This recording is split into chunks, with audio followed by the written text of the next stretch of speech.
Thank you very much, Professor, and thanks everybody for having me here. It's fun to be back on campus. I was asked a couple times how often I'm here on campus, and the answer is actually I never left. I was a student here, and I was thinking as I drove down today, and it's quite hot out there. I was thinking about a time when I lived at school back when we had to walk barefoot both ways in the snow. And I did live in a house with no air conditioning. I don't know how common that still is, but it was really, really hot a couple of days.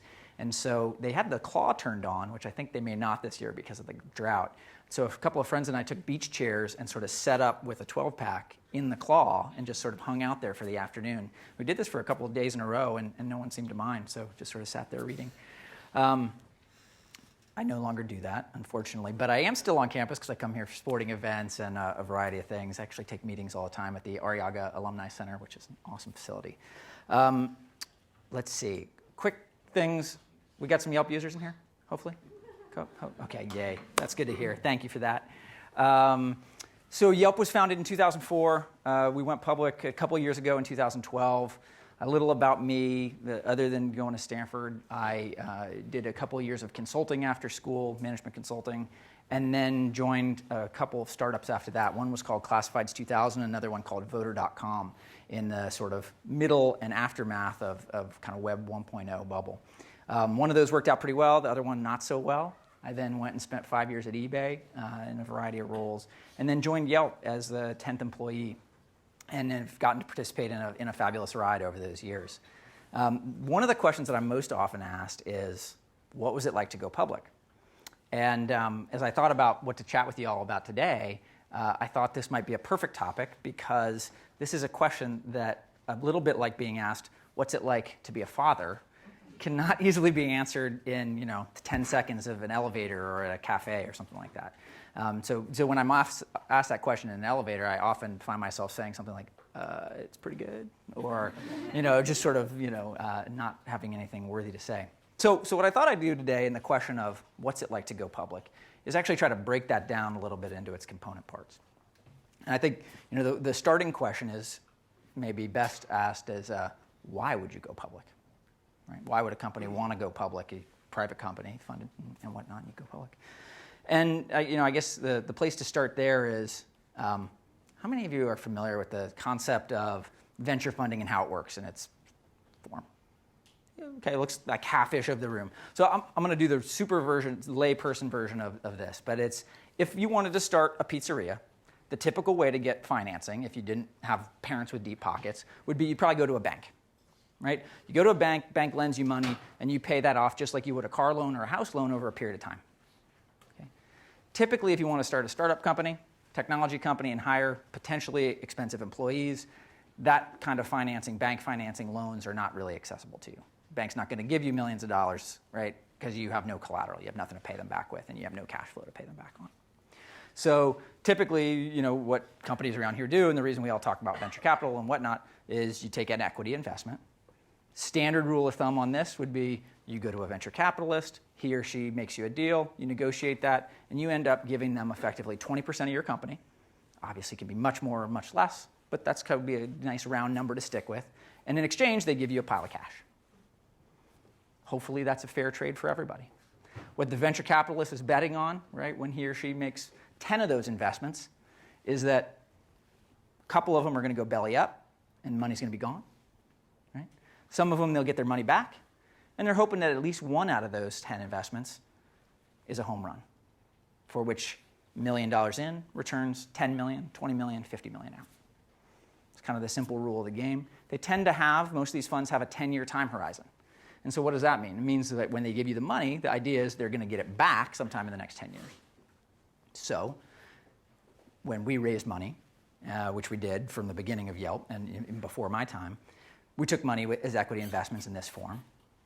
Okay? We were really lucky to have great investors. Our first 3 investors were Max Levchin, who was the co-founder of PayPal, gave us our first $1 million. Then we raised money from Bessemer Venture Partners about a year or so later, raised another $5 million. And then about another year after that, we raised money from Benchmark Partners and raised about $10 million then, or $10 million then. Right, and then sort of it went on from there. But those were the first 3 and kind of key board members, which is also part of the deal. Right? Typically when the company or the investor gets that 20% of your company. They also sort of get a vote, right? So they get to be a member of your board and as a result, have a voice in key decisions in your company going forward. Okay. So now that you've taken that money, your deal is pretty much at some point in time, you're going to have to pay your investors back, right? And your choices for that are pretty simple. You're either going to sell your company, assuming it becomes worth something, right? If it's worth nothing, then no one cares.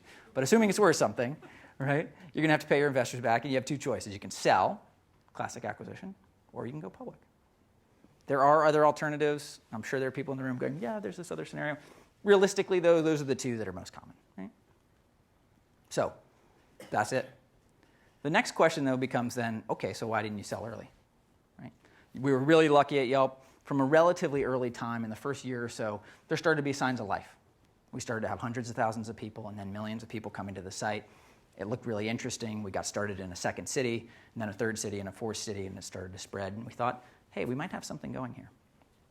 And so not only were we able to attract venture investment, right, which allowed us to raise more money to pay the bills and keep going and expand to new cities and whatnot, but we also attracted acquisition interest. So we did have interest, and we would often maintain these dialogues with larger companies who had larger war chests. And we got close to selling a couple times. Once, when we were about 2 years in, we got close to selling for about $100 million.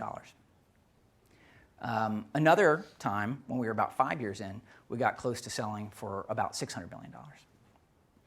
And we didn't sell either time.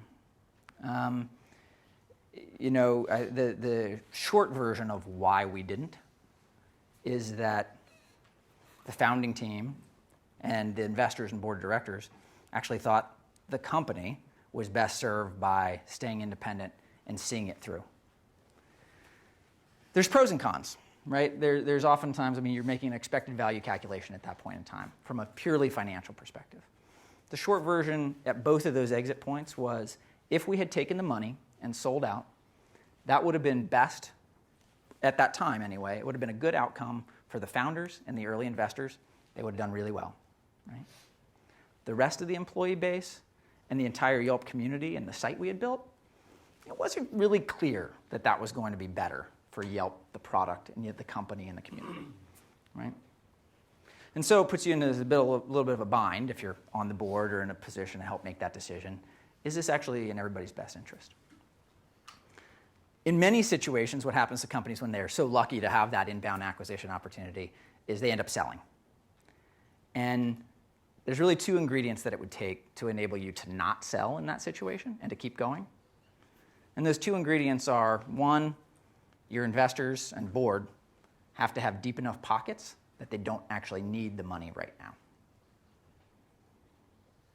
And two, they have to see enough in the story to believe it's actually going to be worth more 1 to 5 years from now than that payout is worth today, right? Both of those ingredients are really critical to kind of get through that acquisition point and kind of keep moving on. At the end of the day, I guess what I would tell you is what really motivated us and what kept us going is that in some ways, in a lot of ways, an acquisition is kind of the end of the company, whereas the IPO is really just the end of the beginning of a company. And good, bad, or otherwise, those of us involved, have pretty big eyes and think that what we're working on has the potential to, change the world for the better and be a lot bigger 5 and 10 and 20 years from now than it is today. And that keeps us motivated and coming to work every day. We were really lucky, back to our investors. We happen to have great investors. People sometimes talk about the brand names associated with investors, and that can be a good indicator. A lot of it, in my experience, has to do with who is the individual who's sitting on your board, who's making that investment. What is making him or her tick, right? And what is their realistic time horizon associated with that investment?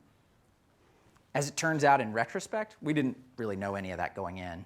We got really lucky that the 3 individuals that I was talking about earlier, who represented Benchmark and Bessemer, and then also Max himself from PayPal, didn't actually need the money. They certainly were interested in the money when it came around at those acquisition gateways, but they didn't need it then, right? And I think we all understand the difference between needing the money now versus, kind of wanting it and it's interesting, but I could wait another year or two for delayed gratification for a better payout. And we were really lucky that in those cases they were willing to wait.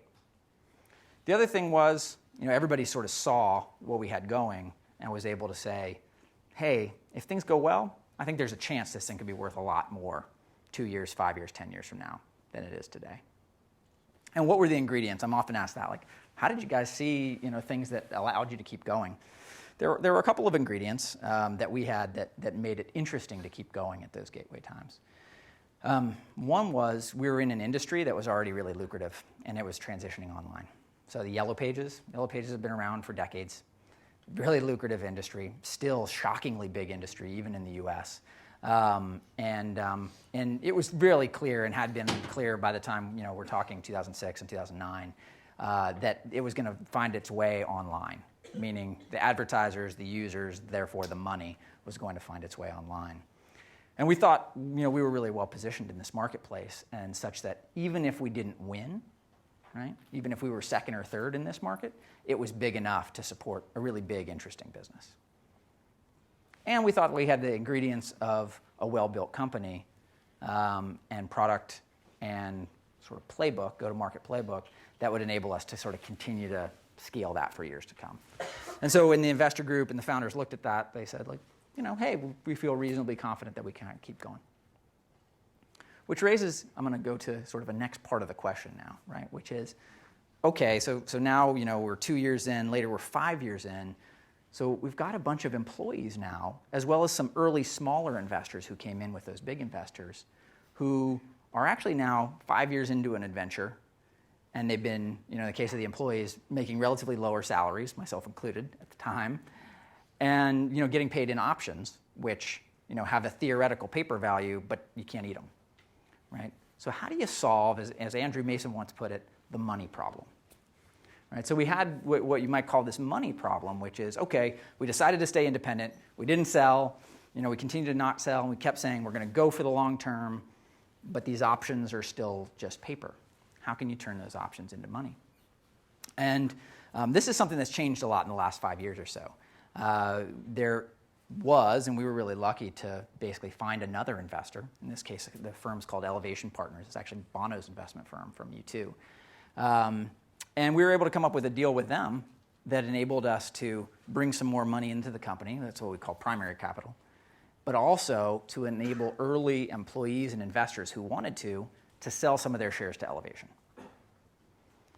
This turned out to be a pretty interesting time for the company because, again, and especially the second time that we didn't sell, it got really public. So you can imagine you're an early employee, you've been making this not very high salary for a number of years, and you've got these options you can't eat over here, and you're calculating, hey, those would be worth X, Y, and Z if you guys had sold. Boy, that would be kind of nice to be able to get a little access to that. How are you going to solve that problem for me? So what we decided to do, and the deal we were able to work out with Elevation, was every employee who was vested, meaning they had been at the company at least a year, could sell up to half of their options to Elevation if they wanted to, at a market-established price. That turned out to be a great thing. It was distracting for about a month, and it was a little bit complicated, but what it enabled all of those early employees who wanted to do was take a little bit of money off the table, de-risk a bit, and then get back to work and keep building a great company. So that turned out to actually be a pretty important milestone that enabled us to ignore the problem of either selling or going public for another couple years. So that was in late 2009, early 2010. So now we get into 2011. And the next question, of course, becomes, so when and what did cause you to go public? How did you decide it's time? And there's a couple answers to that question. The longer, kind of slow evolutionary answer is we always had this number in our head. Probably a couple CFOs and CEOs we had talked to earlier had put it there. That was when you're at 100 million in revenue and you have some positive cash flow, you're probably ready to go public, right? If you have a sustainable 100 million in revenue. And we were eking up on that at this point in time. So we kind of knew at this point, and this is, I guess, probably spring of 2011, we had a sense that we were going to do mid 80 millions in revenue that year. Business model was actually looking pretty consistent and growing still fast based on previous year. And we could sort of see it. So it sounded like, okay, maybe we're getting into that territory where we should be thinking about it. So that's kind of going on in the back of your mind all the time. And then funny enough, the straw that broke the camel's back was our then CFO, Vlado Herman, who had been an early employee and critical guy, resigned. He came to me one day, and without going into gory personal detail, it's funny side story. His wife was also running finance at Facebook at the time, and they had 2 young kids, and they both had these crazy commutes, and high-class problems clearly, but they're living this nutty lifestyle where they're both just working all the time and have these brutal jobs. And so he decides to be the guy to put his hand up and say, hey, I'm going to go deal with the family for a little while. He gave us lots of notice. But that became the time when Vlado decided to leave. Jeremy and I kind of looked at each other and said, all right, well, I guess we got to find a new CFO. Who are we looking for, right? And that's quickly led itself to, maybe now's time. Maybe we should go public. Funny enough how these things happen, right? But as you're asking yourself these questions, like, okay, who should we be hiring and what's the profile we're looking for? There are people who have been private company CFOs, right? There are people who have been public company CFOs. There's actually a relatively small pool of people who have taken a private company public. And the going public process itself is actually kind of a complicated, tactical thing. And we thought it would be really advantageous if we were going to do it, we may as well use this opportunity when we're hiring to hire someone who's been through it once before. And so we did. We effectively drew up a spec that said, all right, here's what we're looking for. Somebody who preferably has worked at an internet company and been a CFO of a public internet company, who preferably has actually taken one of those companies public, him or herself, right? And last but not least, who has a shared sense of mission and value and purpose with those of us who actually work here, so that we all pass the O'Hare airport test of, everybody know what that is? That's if you get stuck in the O'Hare airport for 6 hours, can you actually hang out with this person and not want to cut your arm off? So it's kind of an important test to pass if you're going to hang out with somebody for most of your waking hours. So that actually turns out to shrink the universe of candidates pretty fast, right? It's like, okay, you got to have somebody who meets all those criteria. And we were really lucky to find one. So Rob Krolik, who's our CFO now, was the guy we found in 2011. But the way that we attracted him and candidates like him, or with profiles like his, was by saying, it's time. Everybody, all you candidates know what Yelp is, and you kind of know what our story is. We're going to go public, and we're trying to find the person that's going to take us public. It enabled us to meet some fantastic candidates, including Rob, who we then brought on board. So then the next question is like, all right, so now you've decided, you've got your CFO. So what's that whole, you're ready, but then actually going public? What does that involve? And I guess, the short of it is, from the time we said go to ringing the bell at the New York Stock Exchange was about 6 months. And some of the milestones that might be interesting to you in there were, one of the first ones, once you sort of got your act together, you decide in general what you're trying to do. And of course, your financial house had to already have been in order to get this far. You pick your banks. So this is kind of funny how simple it is, because sometimes these things take on a life of their own in storytelling. But the reality is, you put the word out to a bunch of the big banks, investment banks, and you say, hey, we've decided we want to go public, and we're trying to pick a team to do it. We're going to pick a Friday, and everybody's got an hour to come in and pitch. And we literally had, I think, 8 banks come through on a Friday and pitch us, as well as a couple of our board members, what makes their services special, and who from their team is going to participate in the process, and what are they going to do differently than the other guys. And as you can imagine, as with most RFPs or those kinds of things in life, 90% of what they're saying is the same. And you end up choosing on the margin of a couple things they say that are a little different, as well as the chemistry of the people who are selling. We were really lucky, again, in this situation. The banking team we chose was Goldman Sachs to lead the process, and then there were several other banks that participated. And interestingly enough, this is sort of timely, because yesterday there was news that the guy who led our process, Anthony Noto, just left Goldman to take a new big job, and so he was in the news yesterday. And then the guy who co-led the deal with him, Nick Giovanni, got promoted to kind of take Anthony's job. So that was kind of exciting to see both of those guys in the news just yesterday. But in fairness, they did a great job on our deal, and good to see good things happen to good people. So back to we've now picked our banks. So now what? So the next 2 months, basically in the process, now that we've picked our banks, is what's called writing the S1. Who's heard of an S1? All right, So S1's this filing document. It's basically a document that's like this thick, really small font. You'll never read it, but it's the kind of thing you get in the mail if you're an investor. And it's supposedly your opportunity as a company. It actually is, but I say supposedly because in my experience, not too many people read it. Your opportunity to tell the world everything they're supposed to know about you to decide if they're going to invest in your company or not. And the way this works is because you've been a private company and you're now going public, you're not allowed to talk individually to investors anymore because you don't want any one investor to have unfair, information advantage over another. Okay? So you're real quiet and you're spending days at a time in conference rooms full of highly paid bankers and lawyers arguing about the syntax of sentences that are on page 75 of this document.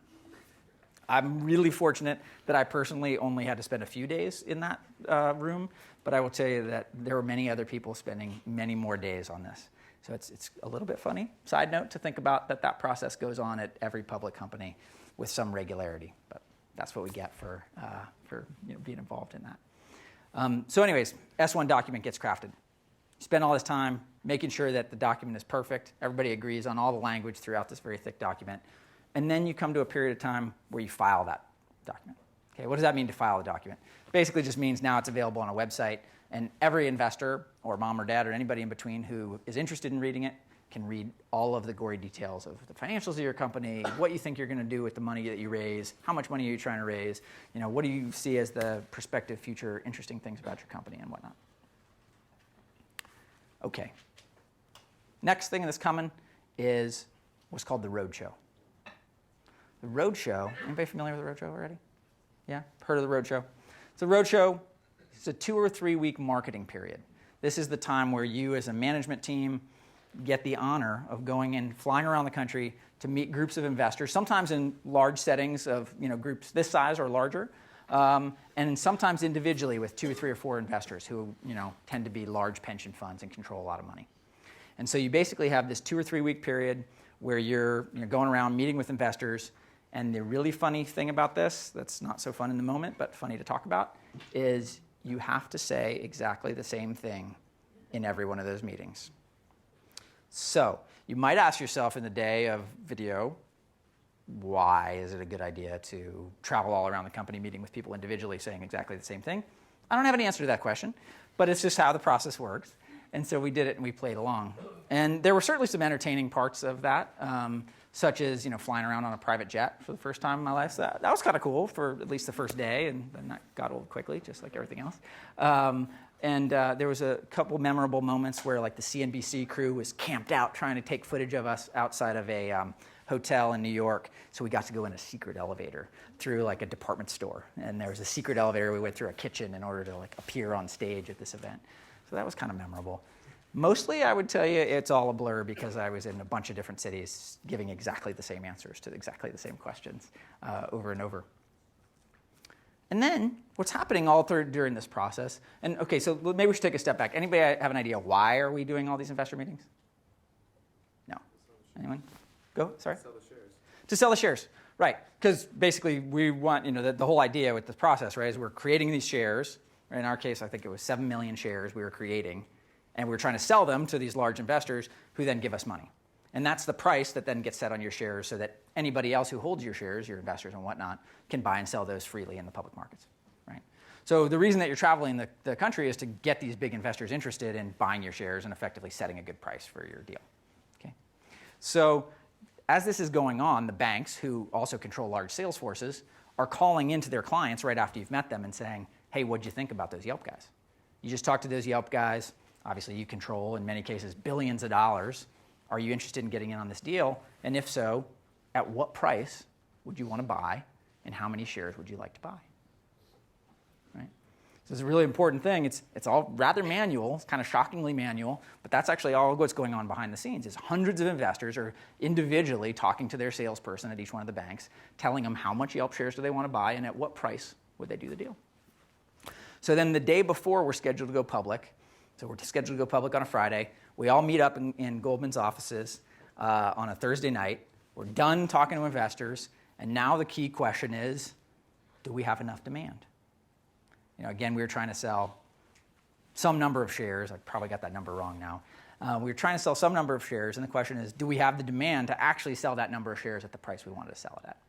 I think we had gone out saying, we're seeking to sell shares at about $13 a share. That was kind of a made-up number, but we put it out there.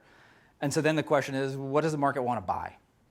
So what the market told our sales forces was they wanted to buy something like 150 million shares compared to the 7 million we wanted to offer, at prices ranging from the 13 we said all the way up to $18, $19, $20. So now you have a really funny exercise, which again is basically a bunch of people sitting around a conference table and some people participating on a phone, mostly bankers, but also our board members and us on the management team. And the question goes, okay, it seems like we have enough demand to go forward tomorrow, right? Because 180 is more than 7.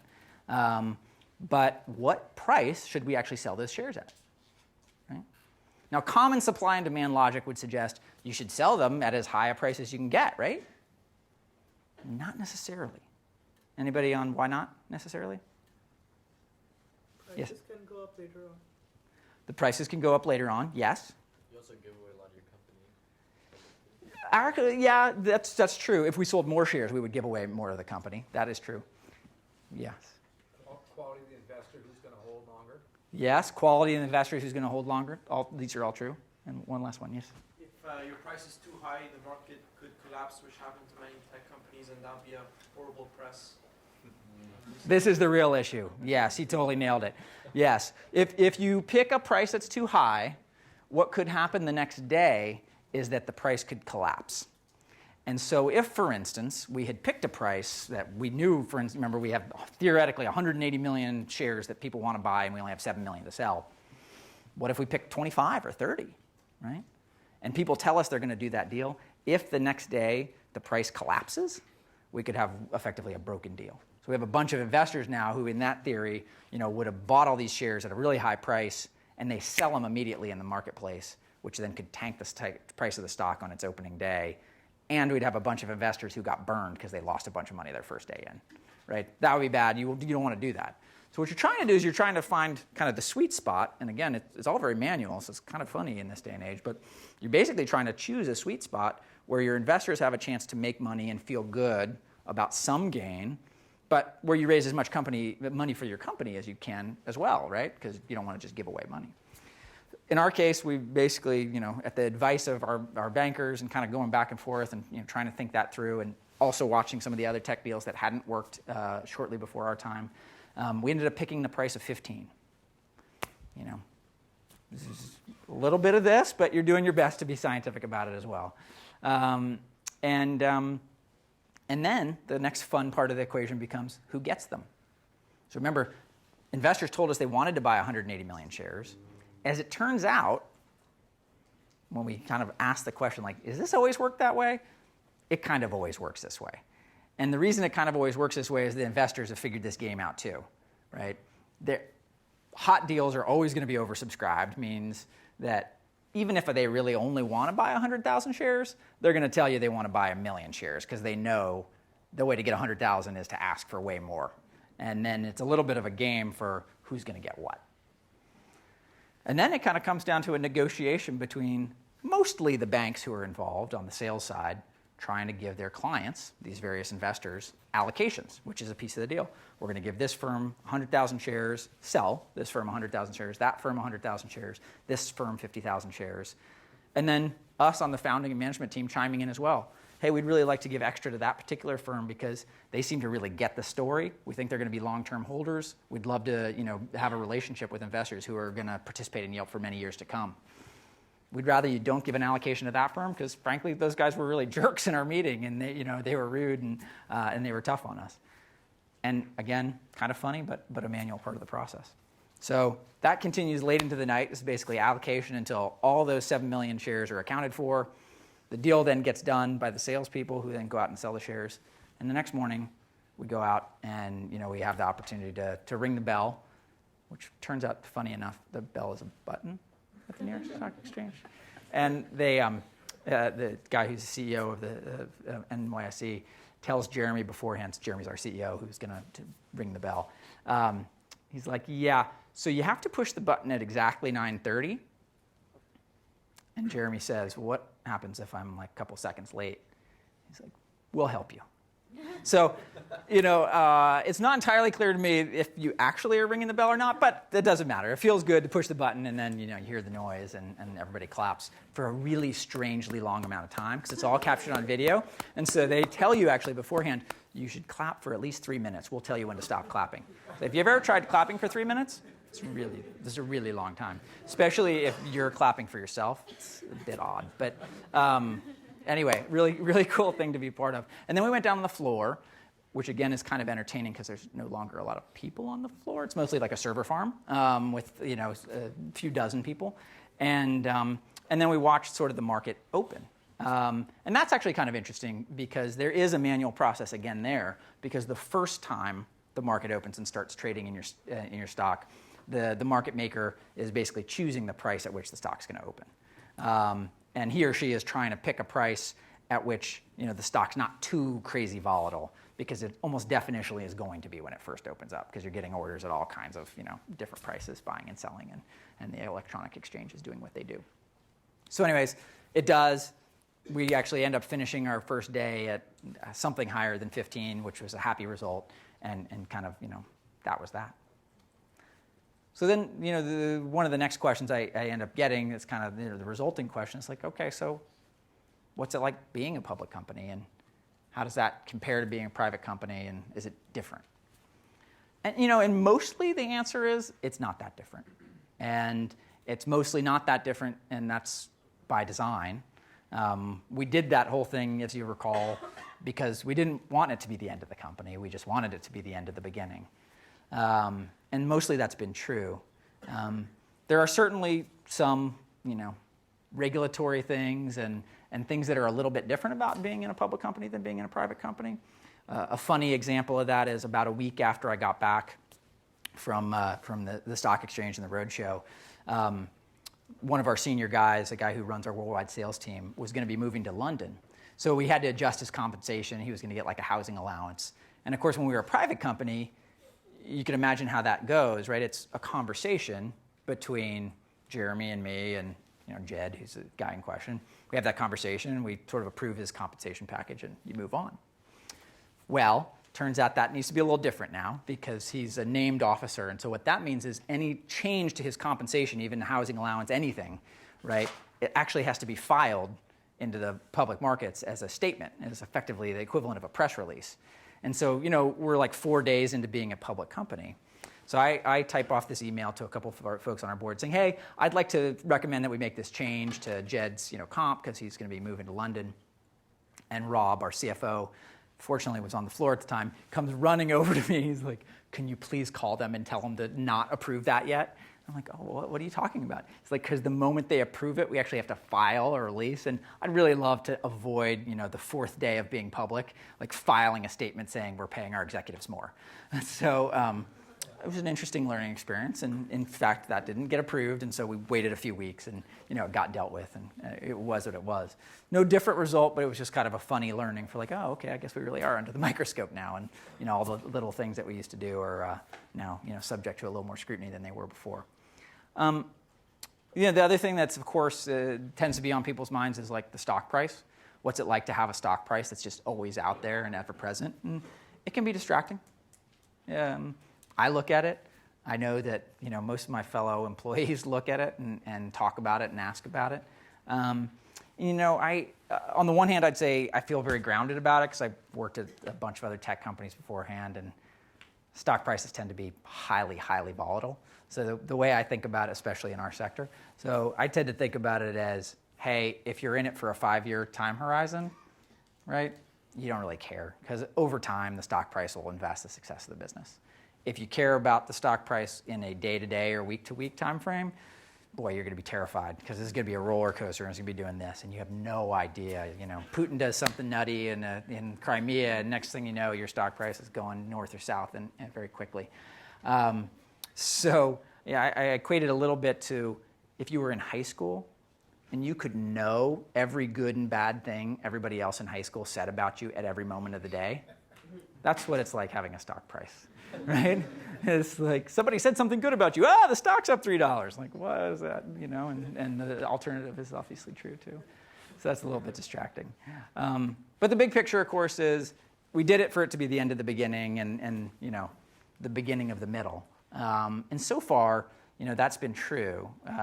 We take a lot of inspiration from some of the companies that have kind of gone before us and done what I would consider kind of great things in one form or another, and look to them for inspiration. One of the companies I always have fun with, because I've got young kids, is Disney. And Disney's done some really interesting things over the years. And you kind of look back to where was Disney when they went public? They hadn't done much that you've heard of Disney about today, right? And so, I think if I recall correctly, at 7 years in, which is around 7 or 8 years in when we went public, is when Disney first put out their first full feature animation movie, which was Snow White. Mickey Mouse had been barely known by anybody, and Disneyland was still another 25 years away or something like that. You can look up all these facts on your own if I'm getting them wrong. But those are the kind of things that keep us motivated. And without giving too much of a Yelp show, I would just say that what keeps me motivated when I think about kind of hey, where could Yelp be? Hopefully I'll use it to find food and other things of that nature. I like to think about the use case of, hey, I'm driving a car in Nairobi. My car breaks down.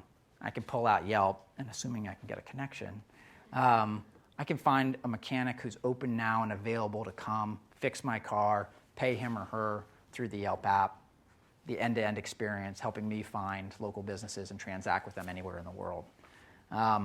Now, you might imagine from finding sushi today in Palo Alto to the use case I just described in Nairobi, it's going to take a lot of things happening over a long period of time to get that right. But it's enough of a vision to kind of keep us coming back every day. So that's what I had on the package stuff. Happy to answer any questions or talk about whatever you guys want to.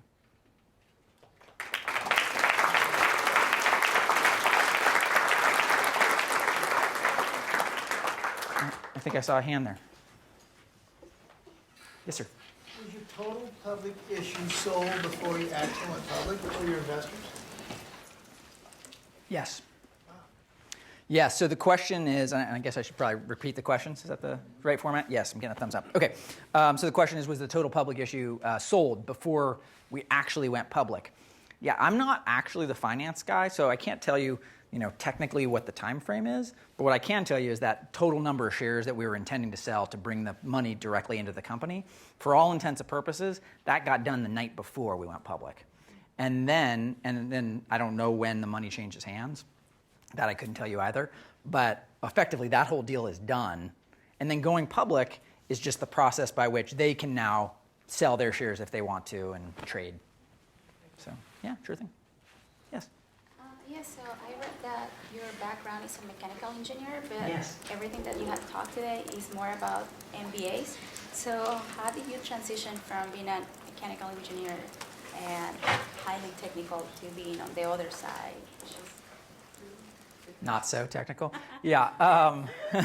So yeah, the question was, I was a ME, mechanical engineering student here at Stanford, and how did I end up being a businessy guy? Actually, it all started with a summer internship. I did the Krupp internship program, which actually still exists today. I spent a year in Berlin when I was at Stanford, and I got a 6-month internship at BMW in mechanical engineering when I was there, which was an awesome experience, by the way, for those who might still be undergrads and interested in German. I spent probably the first couple months of that internship doing true junior ME tasks, which in my case was not a whole lot more advanced than data entry. And I, got the experience of, it might have not been a positive experience, but I got a vision into, hey, what did that career look like for the first 5 or 10 years as a mechanical engineer? And don't get me wrong, mechanical engineers at BMW do really, really awesome things. It's just that the career path at that company at that time was really slow. And so it was kind of like you were going to have to put in your time for 10 years doing super grunt work in order to get to work on the cool stuff. And then I got lucky. There was a guy in a group next to me who was sort of a recovering mechanical engineer, but who was also an MBA who had gone to McKinsey, and it was a McKinsey consultant. And he was working on what's the next car BMW is going to build?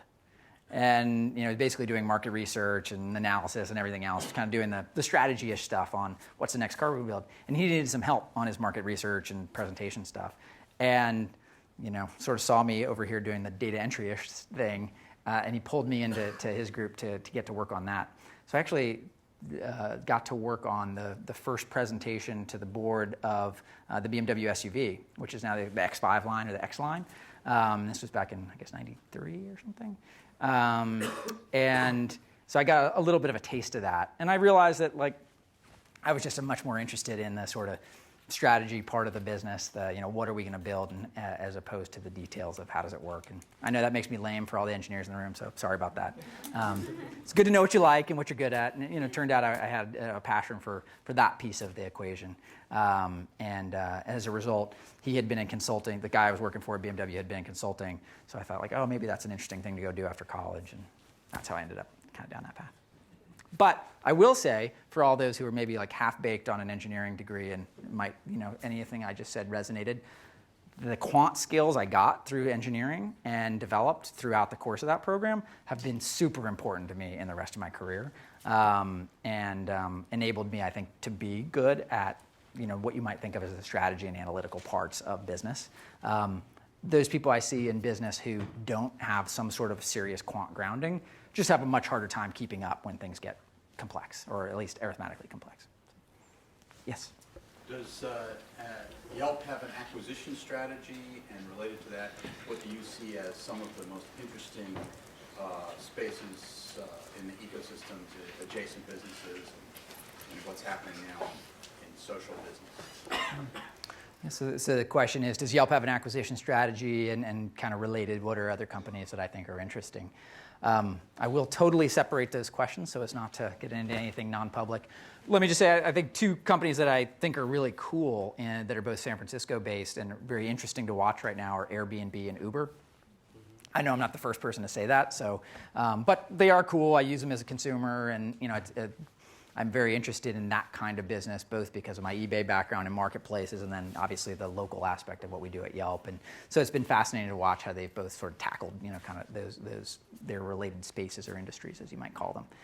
We're clearly not going to be buying either of those companies, at least anytime in the foreseeable future. As to whether we have an acquisition strategy or not, yes, sort of. We've bought two companies at this point in time. One was effectively a Yelp clone in Europe that was called Quip. So it was, Yelp local reviews type of site in Germany and France and the UK. And we bought that and have integrated that fully with Yelp now. That was about a year and a half ago. We also bought a restaurant reservation service called SeatMe that we've now kind of rebranded as Yelp SeatMe and are offering as a SaaS version of, again, a restaurant reservation solution. And that was just last summer. That's been going really well so far. So those kind of models of acquisition are both interesting to us. We're pretty big believers in sort of the focus of organic growth on what we do. So I think we'll continue to look opportunistically at if there are things out there that can kind of naturally fold into the Yelp story. We'll certainly be interested in that. I don't think we're big enough or have enough resources at this point to be trying to bolt on things that aren't kind of naturally part of what we already do, though. Yeah. I have a question on profitability. Mm-hmm. So even though Yelp as a whole is not profitable, are there pockets, let's say San Francisco, Yelp in San Francisco, are there pockets of profitability in Yelp, and it's the costs are when Yelp expands in new markets? And then second to that is, how long do you think it's strategic to stay in the red? Mm-hmm. So a question around profitability. All right, I'm going to quickly get myself into trouble here, so I'm going to give the short version of the answer. You're absolutely right that on a GAAP profitability basis, we've been in the red since we've gone public, no question about it. You guys can go read all the financial statements. We tend to focus on adjusted EBITDA, and what that does is it takes out stock-based compensation expenses. The price of admission in companies like ours has been stock-based compensation. Stock-based compensation, when you think about GAAP, which is public accounting standards, does try to put a value on stock-based compensation. The reality is it's really hard to put a price on stock-based compensation that actually makes a lot of sense, especially stock options, right? So anyway, we can kind of get down a rat hole with that, but we take that out when we look at adjusted EBITDA. And it has turned out for our time period that our cash flow as a company has actually been pretty positive. So if I recall correctly, and again, you can consult the real financial statements, I think we did $10 million in free cash flow this past quarter. Or cash from operations this past quarter, which is pretty good. In that sense, in the sort of standard way that most of us might think about our family finances, cash flow is kind of a decent proxy for it. Do we measure the business, and at what point should we measure the business on kind of GAAP profitability and measure to that? Like, maybe we will at some point. It hasn't really been a focus yet. You look at a company like Salesforce.com that's much, much bigger than ours, and they're still not measuring themselves to GAAP profitability at this point. Obviously, you always calculate that, but it hasn't been a focus. To your sub-question about are there parts of the market that might have higher adjusted EBITDA than other parts, there definitely are. For example, the U.S. business is already, looks like a pretty attractive business from an adjusted EBITDA standpoint. And you could, as you imagine, kind of go down at an individual market basis and try to do that calculation. It gets a little funky because you end up very quickly trying to allocate costs of like, well, with this engineer that works on 10 different markets, how do we, take his time into account? And what about real estate? And so, it gets a little funky, but yes, you can imagine that the later stage markets are a lot more adjusted EBITDA or contribution margin positive than the earlier stage markets. So. Yeah, question back here. You said before that when you guys were a private company, you had lower pay for your employees, but to compensate for that, you gave them like more options. Yeah. So you also allowed that every employee with, of course, a year or plus of experience at that company could sell half of their shares. Do you know in general how many shares each employee with a year or more experience sold? Oh my, that's a very specific question. So what I said a couple things earlier. One was that we had lower than market salaries at that time early in the company's history, which is true. I mean, I think they were probably market in terms of other startup companies, but they weren't certainly what you could get. Or for instance, I made less in cash at Yelp than I did at eBay. Right? It's kind of common that if you go to an earlier stage company, you're going to get a lower cash salary than you would at a bigger company. And in exchange for that, you get options, and so hopefully a slice of the future. We did that secondary offering where employees had the opportunity to sell some of their shares to Elevation Partners back in 2010. And what was the average that people sold? I honestly don't know. I remember looking at the spreadsheet at one point, and it seemed like probably a little more than half of people who could sell sold something, and then how much they sold really ranged quite a bit. A bunch of people sold the half that they were, they could sell, and then a bunch of people just took a little, sold small amounts, and it really kind of came back to individual situation. Sort of back to, in a lot of ways, it was a small version or a microcosm of that stock point I made earlier, right? If you got a 5-year time horizon and you can afford to wait, most people chose to wait. And then others of us had, nearer term cash needs. You need to, pay off your mortgage or pay part of your mortgage or, buy a car or, whatever it was, your kind of cost of doing business for right now. Those people took more money off the table. Yes, sir. Can you tell us a little bit how did you grow from the beginning in terms of signups and vendors and users, and how is now different from when the company started? Is your question how did we do it, or like what were the numbers? How did you do it in terms of the strategy and the tactics? Yeah. Okay. That sounds like a whole nother talk, but so the question is like, how did we, kind of grow from the beginning, and how did we originally, attract both users and then, advertisers or paying customers into the fold? The simple version of the question is, on the user side, the way that Yelp works is, and what we believe makes Yelp special, is that the vast majority of reviews you will read on Yelp are written from regular reviewers. That probably makes sense, but I'm going to just sort of clarify that for a moment, because if you were to use other review sites of all different kinds of products, if you go to Amazon, for instance, you'll see a lot of reviews for products, and you look at that person's profile and they've written one product review. There's nothing wrong with that, but it's a very different model than our model. When you look at the profile of the users who write on Yelp, you'll tend to find people who have written dozens or hundreds of reviews, and they're effectively using Yelp as a kind of lifestyle blog. So how do we find those people? Well, it actually sort of starts one person at a time. We hire in every city that we're in somebody that we call the community manager for Yelp, and they're effectively an ambassador for Yelp in their market. They become the face and voice of Yelp, and they start by, trying to recruit their mom and their friend and their kid sister to join the community and try Yelping, right? And what does that mean to Yelp? Well, it means go explore all the different neighborhoods in your city and try out different businesses and go into different shops and restaurants and parks and then blog about them. Tell people what you think. And as it turns out, when they start that, your mom may not like it, but your kid's sister does, and so on, as you sort of reach out to more people in your concentric circles, and then they bring in their friends and so on. And it really becomes a grassroots, on the street, people meeting each other and trying Yelping kind of a thing. Now, as you can imagine in time, what that does is that content then brings in lots of traffic on the user side. How many people in the room, we saw hands, and it was almost everybody here, as you used Yelp probably to find a business. How many people actually wrote reviews? That's a lot more than I would have thought, but that's great. Thank you very much. So, still a pretty small percentage of this room, right? As a general statement, what I would tell you is that it's low single digits percentages of all Yelp users are actually those who create content, right? Pretty common.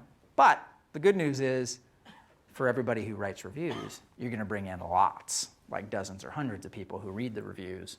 And for every one of those people who comes in and reads the reviews, some small percentage of them are going to go like, hey, that looks cool, I'll try writing, just like the people who just raised their hands. And they then become Yelpers, and it begins to feed itself. But that offline piece of the equation has always been really important to us. So as people start writing reviews, did any of the people who put up their hands for writing reviews, any of you are elite members or been to a Yelp event? Awesome, thank you. All right, so we've actually got some. So some of those people who actually tried contributing actually get into the sub-community of people who are ongoing Yelp participants. And the sort of the pinnacle of that is being a Yelp Elite member. And that's basically being invited into the fold of this community, who then meets and puts faces to names. And among other things, it tends to actually keep everybody honest, because it's real people writing real reviews with real faces and all that kind of thing. So that's the short version of the answer on the kind of consumer and community and writer side. On the advertiser side, or the customer side, that's different. We have a sales force that we've built up over the years, and it's mostly a phone-based sales force where we call into local businesses and say something along the line of, hey, 100 people looked at your business on Yelp last month. Would you like even more of them to look at your business, right? We've got a suite of ad products that we could sell you and show you what they are, and if you're interested, we can help you get started. And that's more or less what that conversation looks like. And we have tried offline sales and some other approaches as well. We found at this point that the phone-based sales force is the most effective, but we continue to experiment with other things. Sure. Yes, ma'am. Into what your day at the office is like. I know if there is such a thing like an average day, but Yeah. people talk Yeah, about thank that. you. This is a question that I do get a lot, and I really I've never developed a great answer to it, and that is, what's my day at the office like? Let's see. Why don't I tell you about today, because that's the easiest for me to remember. It's hard to remember past today. So this morning, today was actually an investor-heavy day. It's interesting. I don't usually talk to that many investors in the same day. But so today I had an early meeting with a group of Fidelity portfolio managers that were in town on what they call kind of a bus tour, going around seeing different tech companies. And what does that look like? That looks like a group of probably 15 portfolio managers from Fidelity, who are, some of whom were investors in Yelp, some of them are interested in investing in Yelp, and I answered a bunch of their questions with Rob, our CFO. Then I had a couple of one-on-ones. So one-on-one is kind of a recurring weekly meeting that we tend to do with each of us does with our manager and those people who directly report to us. It's a great format. It's pretty common at tech companies, I think, these days. But it's sort of that parking lot opportunity to go through all the things that are hot in a given week and flesh through any issues that are going on. So I had a phone-based one-on-one conversation with Jed, the guy I mentioned who actually runs our worldwide sales force. He lives in London. So I talked on the phone with him for about 45 minutes. We went through a slew of different things that he's working on, and I had some questions and things to go through with him. Then I did the same for about 45 minutes with the guy who's head of our biz dev team. We talked about somebody new he wants to hire, as well as a couple deals that he's working on and whatnot. And so we did that.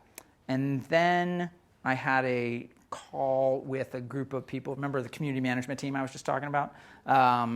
And so it's a group of probably about 15 of them who has a sort of recurring phone-based conversation, because they're spread all over the country. And they wanted to ask me a bunch of questions. So it was actually a format a little like this, except I know them all. So they were asking me a range of goofy questions, like, who's your favorite community director? And it's always good to pick your favorite children, it turns out. And then there was a fire drill in our building. So that was awesome. So we wasted a good half an hour on evacuating the building and having to stay outside of the building. But I got to chat with some colleagues who I don't normally chat with. during the fire drill and had a sandwich. And then, what did I do? Then there was actually another investor meeting, a couple more investors in from Wellington. So I sat with them. And then I worked on some presentations for a management training series we're doing tomorrow. It's a kind of a new thing that I've been focused on right now. We're growing rather fast. And so it turns out that in the last 2 months, I believe we've promoted 30 people into people management positions for the first time in their lives. So that tend to be a bunch of younger people who come to Yelp, and they may be an individual contributor for a few years. Now we promote some of them into people management. So it turns out we're promoting people so fast that it's actually really important to give them some hey, what does it mean to be a people manager? And here's some stuff you need to know. So we're bringing them all into San Francisco tomorrow and Friday, and I'm helping to lead that. So I worked on my presentations for that a little bit. And there was one other thing that I did, but I can't remember. It's escaping me now. Well, and then I came down here. Then I drove down here, and the rest is history. That's a very long answer to your question. It's probably not what you're looking for, but hi. Hi, so you talked about being the 10th employee from your experience. You mentioned that the idea seemed like a good one. There's a great trend going online with Yellow Pages money. Can you talk about maybe the top 3 risks to executing on a great idea? Whether, for example, it might be not thinking about funding on time, whether it's not bringing in the right employee base, the right time, or thinking about what kind of skills you bring to the table, or just customer adoption. Of those that we hear a lot of times, which are the ones that you guys have to deal with, or would be the top ones, and then what are the ways you guys worked around these risks and mitigated them? And by the way, what's our timeline? Somebody going to cut me off? Is this the last question? Okay. So the last question. That's good. That's a good one. So this is of all the common problems that startups face, what were the big, strategic ones to us that would have been disaster and that we most had to keep our eyes on? It's probably most of the same things you always hear. Funding and financing, especially in the earlier days, is really important. It's really important to get it right. It's obviously you need money in order to kind of keep the lights on and do those things. And so money is important. But as I described in kind of the early talk about when and how did we get to being public and everything else, who you get the money from and under what terms turns out to be really important too. There've been a lot of good ideas that end up getting sold early or killed early because the investors' ideas of outcomes were different from the founding team's different ideas of outcomes. So that part of the chemistry is really important. The other obvious one is the people stuff. I mean, the people stuff is so important, and it's soft and squishy for the reason that it's human. But it's everything from that Chicago airport rule that I was talking about earlier to why are we here? And I mean that less in an existential sense than in a what is it that motivates everybody to go to the office every day? Because inevitably, even the most senior, longtime members of the team will have slightly different versions of what they want your company to be. And those slight deviations over a period of time, just like swimming or running or anything else, can start to become massive in the future. And so really that classic thing about making sure that you have the right people on the bus and that you're all, care about the same things, turns out to be really important, and I guess that's a reason that becomes obvious. And then distribution is critical. I mean, especially I think it's most obvious for an internet company because it's so tangible. How are you going to get users to your site? It doesn't really just work that you can build something and people will show up, right? And that question you asked earlier is how do you actually get people to engage with your product and then sell it depending on what it is. And I think that's true for any product, but having a distribution strategy that's actually going to be cost effective and a unit economic basis and can scale turns out to be harder than it looks. And I think that shows up in all kinds of different businesses. So I guess those are the 3. Those are at least the 3 that come to mind for me. So thank you all very much for all the questions and the time today.